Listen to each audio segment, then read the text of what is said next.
So I decided to get a car that runs on waste vegetable oil because last summer I was looking at my credit card statements and the majority of my money was going to pay for gas, and it didn't really align with any of my principles.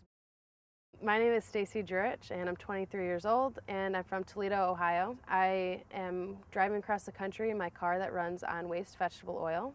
This is a 1981 Mercedes Benz 240D and I bought it on eBay, already running on vegetable oil for $4,650. So in February 2009, I left Toledo and started out traveling. By the time I returned home to Ohio after traveling for about 3 months, I will have traveled a little over 10,000 miles. About 95 to 97% of those miles on this trip were all on recycled waste vegetable oil, and the rest were miles on diesel. I used diesel when I was driving through the mountain ranges just to get a little more power, and only a couple times have I had to use diesel because I ran out or couldn't find any vegetable oil.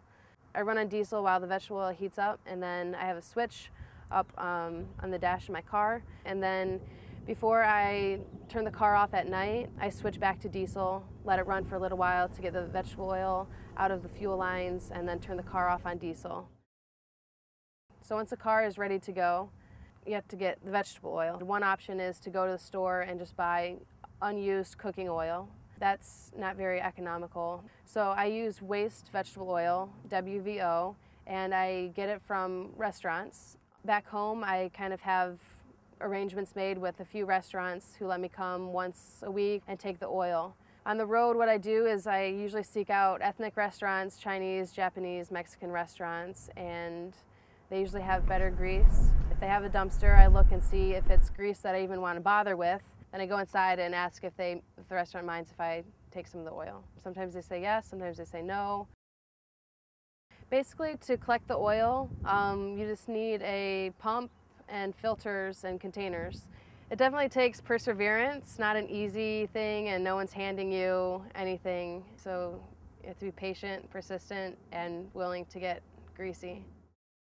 One of the great things about running on waste vegetable oil is, well, one, I'm using a recycled product, and then there's also environmental benefits of burning vegetable oil as a fuel instead of diesel. Basically, it's a net zero carbon dioxide emissions using a plant-based product as fuel. When the plant is being grown, it's absorbing carbon dioxide from the atmosphere, and then when I'm burning it, it's releasing that back into the atmosphere. So there isn't any gain in carbon dioxide emissions. So it's kind of like a breaking even.